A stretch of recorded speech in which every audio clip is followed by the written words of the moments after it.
It's now time to wave goodbye to 2021. It's not something I normally bother with. I'm not really fussed by New Year's and Christmas and Easter and happiness. I thought that because I'm now YouTubing, it would be a good idea to look back at some of the things that have happened this year, and to be fair, some things have happened, and reflect. January 2021 is notable for, I don't know. Oh, our kids went back to school for one day. That was fun.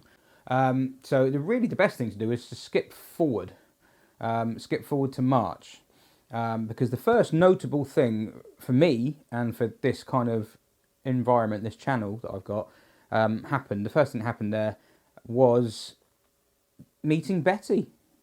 So I'm not going to dive too far into spoiling what happened with Betty. I'm assuming everybody knows what happened, but until that point, nobody did.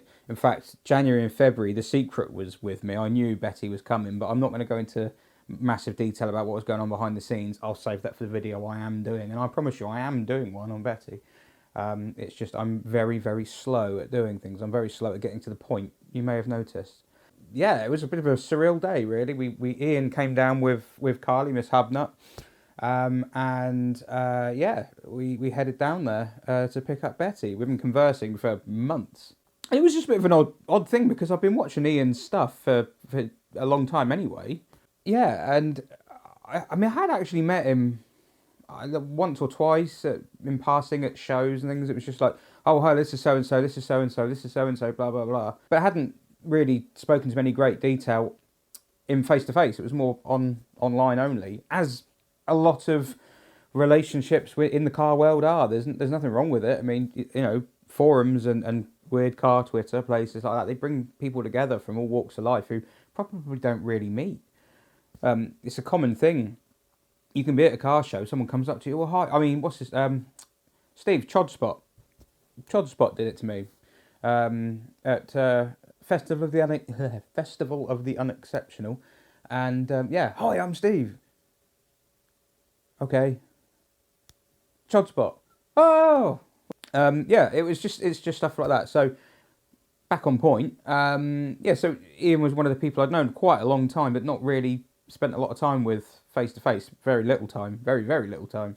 So yeah, that was kind of, it was just weird being through, you almost knew him more through the Hubnut videos than through the circles that we frequented for I mean, God knows, we must have, he's probably one of the people I've known online for a decade and a half, I would think, something like that. It's a long time. There's a lot of people in that circle. So yeah, they came down and we've been planning the Betty thing for a while, and today it was D-Day in March to go to Southampton, down to the docks, and pick Betty up. And I was really excited because I'd been following the New Zealand trips in my lunch breaks here, and it was kind of bizarre but exciting, but strangely familiar at the same time to be involved. Yeah, we drove down to the docks. I took the C6 down there. It was on the road at the time. And yeah, there was Betty. But I'll go into that one in my future video. As I say, I do plan to do a big, probably like a 50-minute job on everything that was done to Betty. I'm just going to do it in one hit, one video, like a feature length. But yeah, it was really exciting, especially as I was one of the only people who knew, which was quite cool. And yeah, going down to the docks, pick up Betty, bring her back here, not knowing how long I would have a Ford Fairmont that was supposed to be secret here, but you know, it turned out to be quite a while. Not a problem, these things happen. So yeah, that was the highlight of March, getting Betty here and having what was to me, I mean, I did tell him, I will reveal, I did actually tell a friend that it was here. I told Ian I wouldn't tell anyone. I mean, I had two friends. One of my friends, Alex, turned up and went, why have you got a Ford Fairmont? Is that Ian's Ford Fairmont? So yeah, that happened. He recognised pretty quickly. And then another mate of mine, I did a little walk-through reveal video where I walked through the office and showed it outside. And I don't think he was wowed that much. I thought, you know, maybe he was. I don't know. I texted to him. I'll put that on here if I can figure out how. So yeah, that was Betty. So yeah, that was March, which was pretty much the month of Betty. That was the month Betty arrived, and it was all kind of exciting. So yeah, that was that was pretty cool. That was one of the first highlight, if you like, of the year. So the second highlight of the year came about in April, naturally, because that's the month that follows March. And April was a kind of a big deal, because in April I won a mug, inadvertently. I genuinely didn't mean to, and to this day I feel awkward about it. I genuinely didn't mean to turn it into a competition, but yeah, the mug actually came with a car. Quite an expensive mug, really, when you think about it. I didn't really get it for free at all. But I think it was a good value mug nonetheless. It is, of course, the month I bought the SM. I realised my dream car. The SM. I have to really dedicate an entire month to this car, because without this car there probably wouldn't be a channel, and without this car my life would probably be more simple. But there we go. Everyone makes jokes and things. Oh, you got to be a masochist and everything. I mean, I haven't done anything to it really. It's just a car. I've bought a car, paid X amount of money for it. Could probably get X amount of money back and more if I sold it. So yeah, it's not really a big deal, but it was a really big deal to get it. It's not the ideal spec. It's not the spec I wanted. It has the headlights, which everyone tells me are ugly. Has an automatic gearbox, which everyone says is rubbish, but I don't care. It's an SM. I've spent more time just sat in this, looking around going, I've got an SM, than I have doing anything else with it. And to be honest, if that's all I got it for, it's nearly worth the purchase price, because it's, you know, it really is. It's just a thing. I sat here on a little chair and picked away at the paint, and the car hasn't moved. That's pretty much where it is, although it is very slightly higher off the ground, as you might better tell. Otherwise it hasn't moved. It will be moving shortly. We have a little area for it, which is nearly ready for it to go into. So when it goes into there, that's when the work can begin. And all I need then is the time. So yeah, that's where we are with it. Again, more videos to come on the SM, including a history, tracing the history of this particular car and the story of how this thing ended up in Hampshire when it used to be in Ohio. Some holes to fill in, but I'm going to make a video based on what I've got so far. But that is April in a nutshell. That's everything that happened right there. Of course, April was the day the SM arrived, April the 27th as it was. May was the date where the channel started. If you look on the About section of Up and Down, it says it started in 2014. This is incorrect.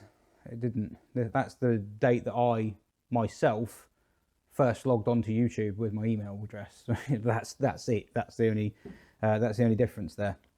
The channel itself did start effectively with the first SM video, which to date has amassed 22,000 views, which I had to look just now, which is pretty nuts. I mean, YouTube's a crazy place, because I did actually have on my old channel a video of an old Zara Picasso I had on a rolling road, and that had over 100,000 views. People will watch anything. Yeah, this was the first video that went out there, and it was just me sat next to the car talking, and it's to date my most successful video, possibly because it's the longest running one. But yeah, it's just bizarre, really, to think I even did it. To think I would never put myself down for doing anything like this, and I mean this sincerely. I mean it. If there are people who are going to be watching this thinking, oh, I wish I could do that, you can. Honestly, if I can do it, you can do it. Anyone can do it. If you've got something that people want to see, it's kind of interesting, do it. Genuinely do it. You know, people encourage me all the time. It's not, I did see a comment the other day from someone saying everyone's got to have a YouTube channel these days. It's like every man and his dog's got one now. Well, it kind of seemed that way, but let's not forget that a lot of the people who do it full time now started off doing it as a hobby. Ian, for one, I know Jack from number 27, gone full time now. It's his job. JM on cars, that's his full time job. You know, it's something that can start as a hobby, and just depends what you put into it. But Yeah, anyone can do it. You don't have to have a personality. If I can do it, you can do it. You don't need a personality. So get out there and push and do it. This for me was probably the thing that pushed me over the edge to do it. I'd had March where I was hanging around with Ian and Carly, all the showbiz, all the famous people, and seeing him do it, seeing how he is off camera, and seeing him just flip a switch and switch it on to record things made me think, whoa, I mean, because he's a quiet guy. He's a quiet guy, like me, very quiet. Don't really, you find him in the corner of the room, sort of thing, just meekly talking to someone, and he just turns it onto the camera. It's not a different personality. It just the confidence just comes all of a sudden when the camera goes on. It's bizarre, and I thought I'd never seen anything like it, and I thought I should have a go. And I can't do what he does. Don't get me wrong. I couldn't turn the camera on in front of strangers, members of the public, but I thought I can at least have a go with a car if I've got something. And when I got this car, I thought, if you can't make people interested in something like this, you're never going to make it. If you've got something like that behind you, you've got the biggest head start going, because SMs are just infinitely interesting. Even people who don't like cars, you can kind of try and explain how some of it works, because it's so different to other parts of other cars.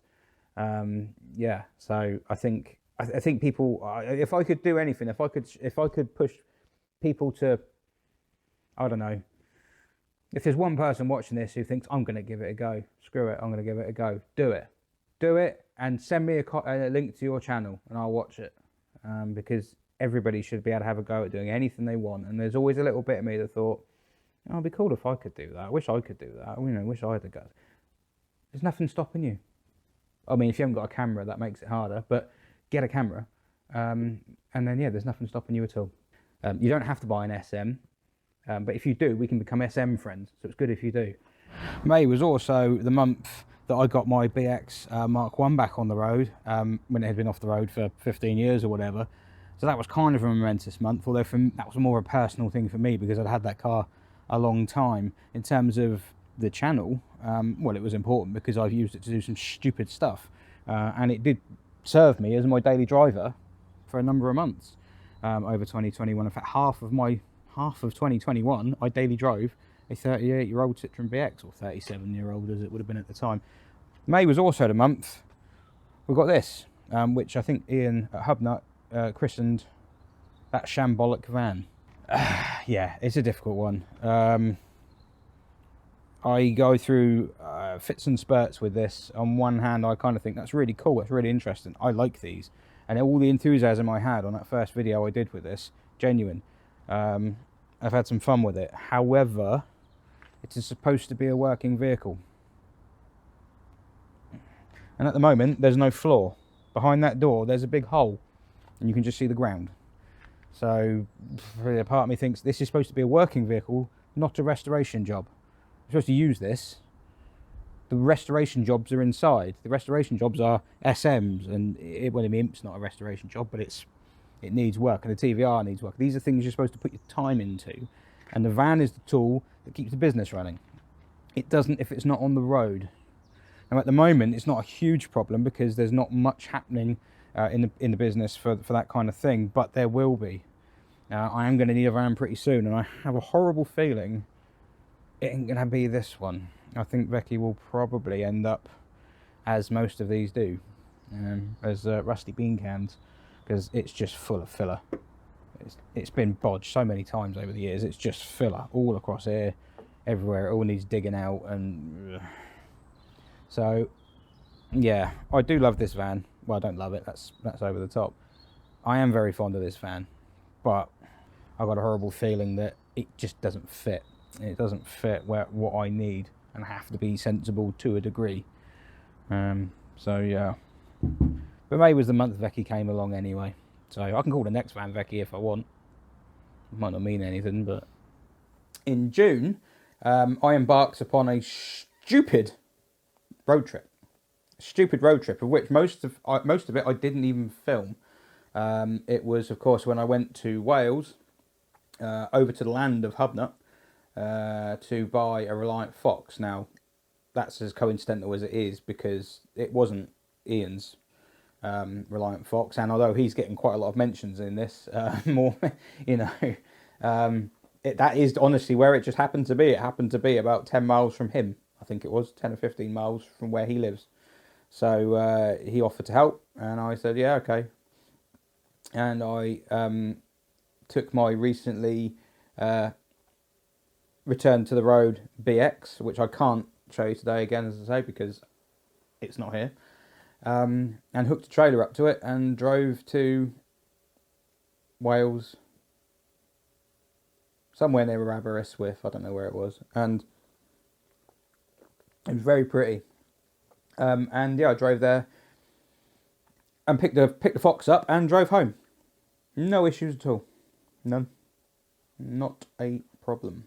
You can take a Citroen BX that is at that time 37 years old, that's been off the road for, 15 years, outside, and that was in Wales as well.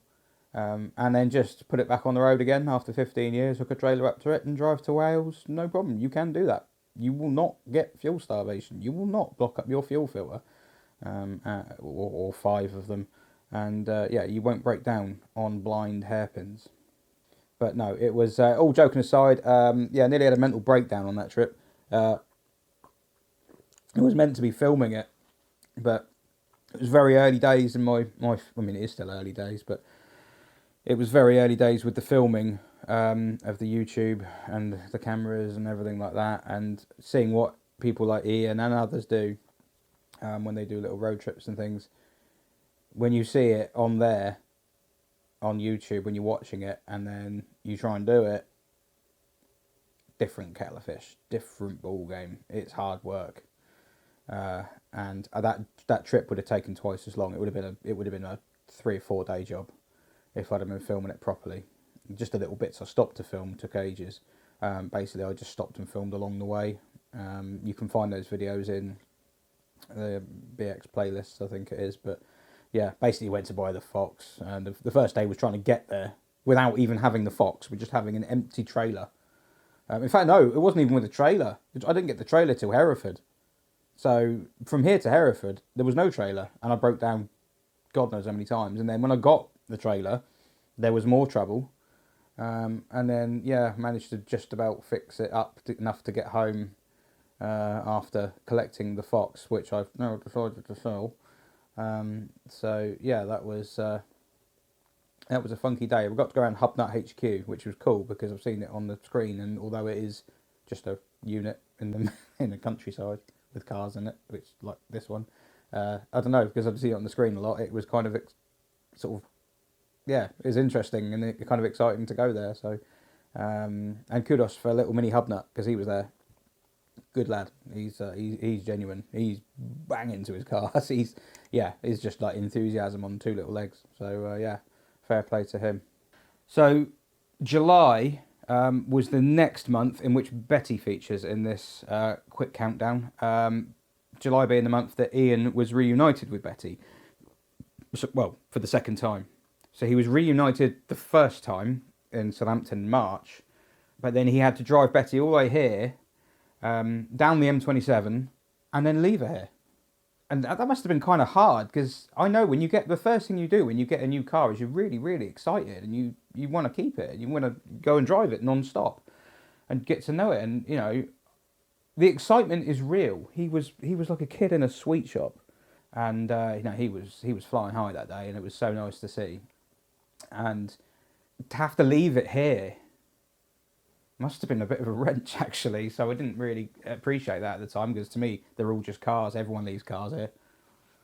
But July was better than March. March was exciting. July was exciting. Was good for 2 reasons. It was a realisation of the project. It was completed, well, from my point. And it was the month where the weight was lifted off my shoulders, and I didn't have to keep it a secret anymore. And the things that stuck with me, he came down to pick her up. The paint was still wet on the boot lid. I mean, that's how far behind I was running at that time, because I'd had some woes before that, which I'll come to in the actual Betty video. So that was all kind of fraught, but at the same time, it wasn't. There's this kind of it was kind of a lot of people would have been panicking and flapping at that point, but everyone wasn't. Everyone was chilled. It even had two dogs there, the little dogs they've got. What do they call them? Hub mutts. I quite like the old one. I mean, the old one is chill. I like the old dog. I can't remember. It's Titch, is it?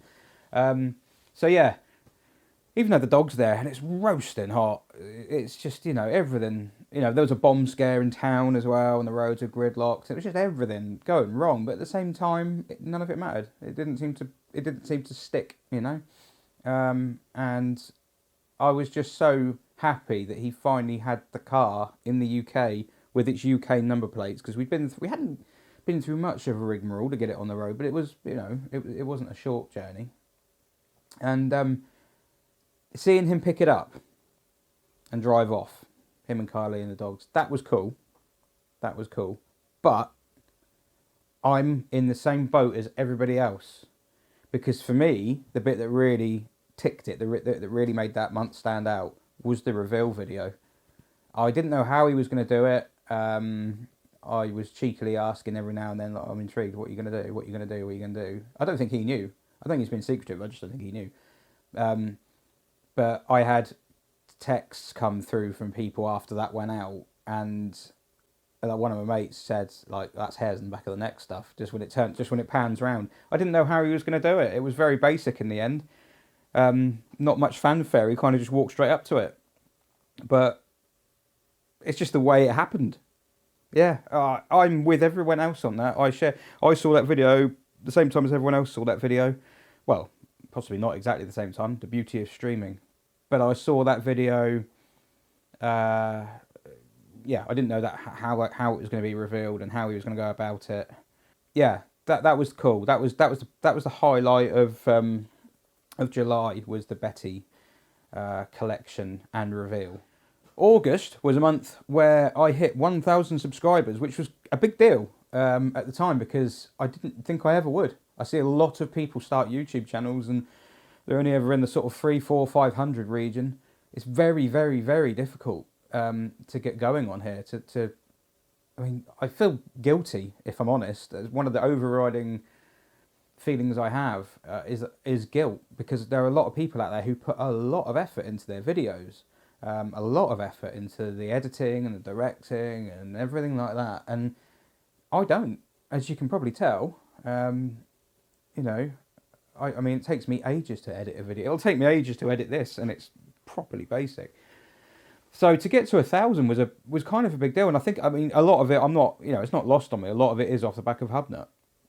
I have ridden on his coattails, if you like. My involvement with all that. I'm not obviously going to go on too much more about Ian, but his encouragement, and other people have said it as well. I've heard other YouTubers say the same thing. He's very, very encouraging, and to be fair, so is Carly, his other half, is she's really, really encouraging. They're good people to have around, and so we got to 1,000 in August, and thought, I'll do something silly.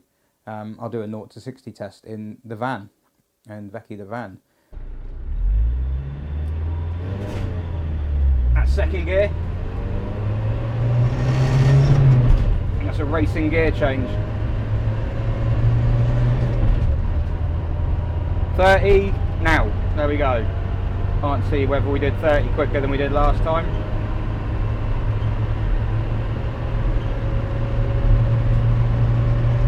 $42.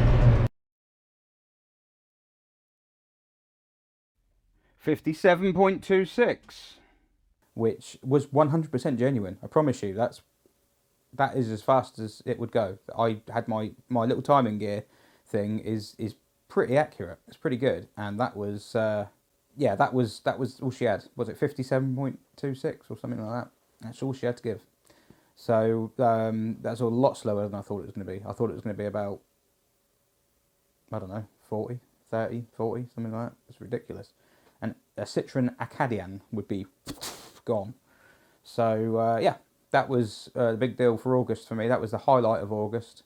1,000 subs. Also started doing the Cecily videos in August, because of course when Ian came down to pick up Betty, he left Cecily here, abandoned it in the car park. So I had to fix it. With August coming and going and taking with it 1,000 subscribers, September came along, 2,000 subscribers. Crazy. Crazy. To go from one to that in a month. Ridiculous. I don't know how or why it happened. I must have inadvertently put some sort of keyword into my videos or something and it tripped YouTube's algorithms and I ended up at the top. I don't know how that happened, but yeah, there we go. 2,000 subs is crazy. And for that one, I did another 0 to 60 test, which it annoys me because I quite like my specials, my 1K and 2K specials, but they're really low viewed. No one saw them. So whatever little trick I did to get my channel to the top, I didn't do it with those videos because no one's really watched them. No one's really bothered. But I was quite pleased with those. The second one was obviously doing 0 to 60 in the BX 16 TRS, which also had a trailer on the back with the Reliant Fox from June. Again, genuine. I did do that. So, yeah, that's all that really happened in September, I think. October was a month when I introduced the TVR to the world. I called it Trevor in the title. It's not actually called Trevor at all. It's just that's what TVR stands for. Did a video on it, started it up, revved it up, blah blah blah. Really badly shot and everything, but you know, some people liked it, and I've done nothing with it since, so that's good. But that's when it came in. It's also the month I made my exhaust for Vecchi, which I'm still suffering with now. Yeah.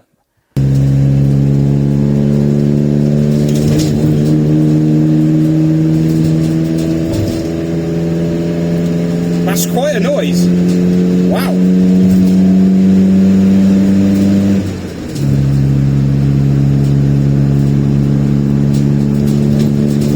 Holy hell, that's quite a din. Not entirely sure what to do with that van at the moment. I've got to be honest. I think that might have been a bridge too far, but yeah, there we go. That was October. Not a lot really, just a TVR and a TVR exhaust tailpipe on an Iveco daily van. Because now, obviously, the winter months are quieter when it comes to restoration. Well, I say restoration, they're not. When it comes to working on cars, they should be busier because you're indoors. You can't do much outdoors. It's raining and cold and salty. But I did get a bit done on this car back in November. I discovered that the engine is not seized as I thought it previously was. I'll go into reasons why I thought it was in the future video of this car, which will be the history behind it. Everything we've got so far, following it across the Atlantic from Ohio to here, and from Paris to Ohio originally. I haven't got as much information as that, but yeah, as soon as I can figure out how to get Google Earth to work properly, we'll be on for it. So yeah, I discovered the engine, this wasn't seized, and that's a big deal. In fact, I took the cam covers off, and it looks really good inside, so that is great news. That just basically means that it doesn't cost as much to restore it as it was going to, which is nice. Also in November was the month I took the BX Mark 1 off the road. It had been in daily service, as I say, for a number of months. It was doing it fine, to be honest. It was doing a grand job. But the salt seemed a little unkind. So to celebrate taking it off the road, I did a POV drive. And the POV drive kind of worked for me. It was kind of a... I got it. I didn't mind doing that. And I think I could do those. People have asked about that, doing like car reviews, reviewing people's cars, other cars. I don't know if I trust myself yet. I don't know if I'm the right person for that. I don't know if I do a good job of it, but POV drive kind of thing, I think that works. I could probably do that. So yeah, we might look more into that next year. Got some ideas. There are other cars I can try POV driving, Imp, TVR, C6, etc. Now, as I said in a recent video that I did, December is a month of Culls. There are going to be 2 cars cut loose in December, the first of which is a Reliant Fox, the second of which is this Meg, the BX GTI 16 valve. I'm hoping to get good homes for both of these cars, more so this one. I'm more worried about this one, finding the right home. December, not really much happening in December, but that is the crux of it. A car that was going to be on the channel isn't going to be on the channel. December isn't just a month of Culls, there are some good bits to it as well. Although I'm waving goodbye to certain cars, there are certain cars that made their appearance on the channel for the first time, like Hilda. Hilda is going to be the biggest custom job, if you like, modified car on the channel. Admittedly, most of the work has been done already, but there is a lot to do on it now. And it's phase 2, if you like, of the project. The phase 1 was to make it a working car, get it on the road, use it, which I've done. But phase 2 is to give it an interior, make it a nicer car to use, which I haven't done. So that's what we're in the middle of doing at the moment. But the beauty of this is that you'll be able to follow along with that and follow this car onto the road. This car will be on the road in 2022. It just will. I will go nuts if it's not. But yeah, you can follow it about. I'll take it to certain shows. It's a good fun car to drive. I just want to enjoy it. I want to use it. And there's a fair bit more to do with this one at the moment. So there'll be some fun and games to be had with it. But that's the date, or December is the month that it made its first appearance. No doubt there will be plenty more of Project Hilda. And of course, no roundup of 2021 for my channel could be complete without mentioning the Tomato. Basically a red BX16 valve that Jack from number 27, which is a channel I was watching, to be honest, you know, before I met him because of the BX.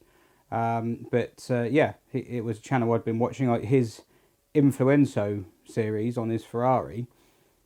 A little instrumental in me buying the SM. I kind of thought, well, that was daft. Maybe I should do that. So, been watching those, been a fan of that. And it was kind of cool to be involved with the Tomato, as he called it, which will always be known to me as the Flipping Bangers BX, which was, of course, the red BX16 valve that featured on the TV programme Flipping Bangers. And it was interesting to see it and drive it and just do a little work on it. I was interested to look underneath and think, oh, what have they done then? Let's see and what happens on TV and what happens in real life. Pretty different things, to be honest. So you don't really judge. I think you just accept. So yeah, he enjoyed the car. Didn't have it very long. He's in the have to swap cars every 5 minutes category, which I'm not, as you can probably tell. But good news with that car is that JM, or James from JM on Cars, I think it's called, marginally bigger channel than mine, he's bought the car from Jack, and he's going to, I think he's just going to enjoy it for a year or so. But the sounds he makes, the things he says, makes me think he's going to throw more love at the car. He's going to, you know, address some of the paintwork issues, and some of the things that aren't quite right are going to be just right, which is how I am. It's the way I am. I can't have a car not to spec. It's got to be, if it's a 16 valve, it's got to have 16 valve spheres. If it's I've just realised I've got my hat on, so this is, yeah, continuity. Yeah, if it's a 16 valve, it's got to have all the right 16 valve bits on it. It's got to be just so, otherwise there's no point in having it. Can't enjoy it. It's got to be spot on. I think he's cut from the same cloth, from what I can make out.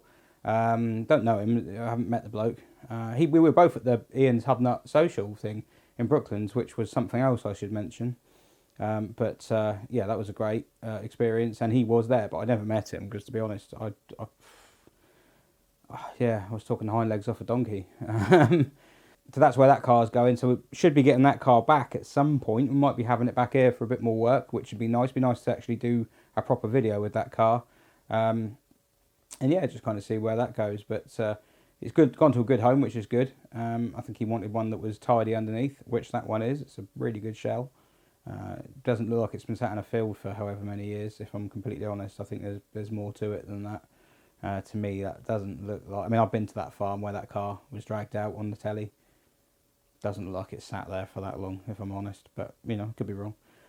So, yeah, there's that as well. Completely forgot about that. So, yeah, it was good to be involved with Jack's little adventures with his car there. And I think he enjoyed it. That was my most nerve-wracking bit, is to see what his reaction was to it. And I think he liked it. So, they are good cars. So, really, as far as 2021 goes... not much more to say. It's the year that the channel started. It's the year that I got an SM. I mean, it's been a pretty big one. Not been a great year all round, I've got to be honest. There's been things that have not gone well this year, and I'm sure there are things that won't go well next year. It's just the way it is. But I did want to say thank you, and I mean it. Thank you to everyone who watches and says nice things and leaves nice comments and gives little thumbs up and things like that. I don't know what goes through the mind of people who do dislikes. I genuinely don't know what goes through their head, or how you would watch something that someone's made for free and then just casually just, oh, I don't like that. Which says more about them, really, doesn't it? If you don't like something, just move on. Unless, just don't look at it. So yeah, I have enjoyed this. I have enjoyed doing what we're doing. And I've enjoyed very much the interaction. The Q&As are good. I enjoy the kind of community spirit there is doing this. I'm not a people person. I've said that over and over, and I'm not, see me walking down the road, I'm the person who'd see you coming a mile off and dive into a shop because I don't want the interaction. I'm selfish. If it was on my terms, great, but if it's not, no. Can't do it. Can't do social. So yeah, for me to do this is kind of really putting myself out on a limb, and I don't think I'd have kept at it if it wasn't for the positive kind of support and feeling about doing it, and it's made it enjoyable. It's going to slow everything down. God, it's going to slow everything down. It takes so long to film things and so long to edit things, and yeah, it will slow every project you do down. People who watch these things and comment and things, whether it's nice or naughty, whether it's nice or negative or whatever, the time it takes to put into these things, even if something looks really badly hashed together like this, with just hard cuts all the time and everything like that, it really, I mean, the C5 was my learning curve. I mean, how can you make a clutch change take 8 episodes and you still haven't put the clutch back in yet? Well, I have put the clutch in, but I haven't put the gearbox back on yet. 8 episodes. And they're not 5-minute ones either. It's because it's that learning curve of trying to figure out how much detail to omit and how much detail to keep. And I've got to be honest, it's difficult to try and figure it out. But I think I'm getting there. I just do what I do, and I'll just film what I film. And if people like it, great. And if they don't, they don't. It's not. I'm not going to pander to whatever makes things popular. I've never done that before. I'm certainly not going to try now. But I do genuinely mean, a sincere thank you to everyone who watches and interacts and keeps the motivation going, if you like. Motivation is the absolute killer. And if you haven't got that, you've got nothing. So, yeah, it's been an up and down year, but it's been a positive one overall. And I think 2022 can be better. I think it can be even better. And hopefully, I'll be celebrating a 5k sub special-ish in a number of months or years or whatever, and still doing this, And I hope that everyone who's watching it is happy, and I wish everyone all the best. So, thanks for watching.